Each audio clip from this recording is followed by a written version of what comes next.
안녕하세요. 오늘은 경골 근위부 골절과 후유장애 보험금 청구에 대해 알아보겠습니다.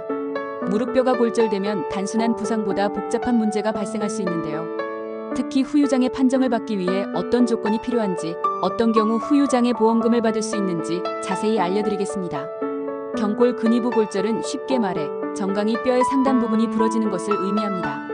특히 무릎 관절과 가까운 부위이기 때문에 골절이 발생하면 단순한 뼈 손상이 아니라 관절 기능에도 영향을 줄 수 있습니다. 주요 원인으로는 운동 중 손상, 교통사고, 낙상사고가 대표적이며 주 증상으로는 무릎 통증, 부종 및 멍, 무릎 운동 제한이 있습니다. 진단 방법은 엑스레이 검사, MRI 검사가 있습니다.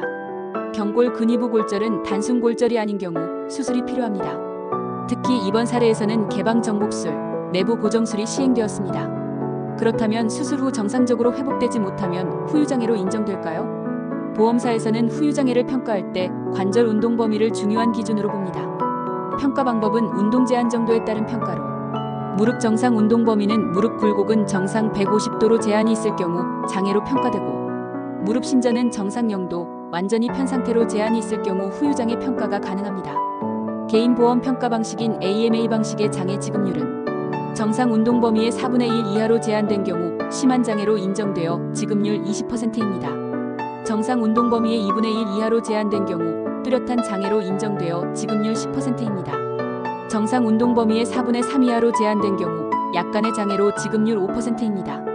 자동차 보험 및 배상 책임 보험 기준으로 평가하는 맥브라이드 방식은 연골절제 수술을 받은 경우 노동 상실률 2에서 10%로 평가됩니다. 후유장애 판정에서 주의할 점을 살펴보면 평가 시점은 수술 후 최소 6개월이 지나야 후유장애 평가 가능합니다.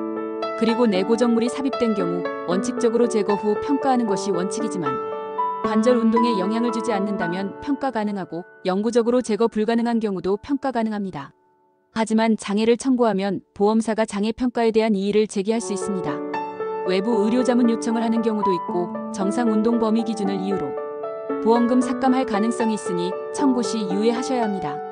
후유장애 인정받기 위해서는 엑스레이 및 MRI 등 정확한 진단 기록을 확보하고 그리고 꾸준한 치료 및 운동 기록을 남기는 것도 중요합니다. 또한 보험사 대응을 위해 손해사정사 등 전문가의 도움을 받는 것도 좋은 방법입니다. 후유장애 보상을 제대로 받으려면 무엇보다 객관적인 자료와 정확한 평가가 중요합니다. 후유장애로 인정받기 위해서는 운동 제한 정도와 후유증이 얼마나 지속되는지도 중요합니다. 오늘은 경골 근위부 골절의 후유장애 평가 기준에 대해 알아봤습니다. 보험금 청구 시 불이익을 받지 않으려면 철저한 대비가 필요합니다. 더 많은 보험 정보가 필요하시면 구독과 좋아요, 알림 설정 부탁드립니다. 궁금한 점이 있다면 댓글로 남겨주세요. 감사합니다.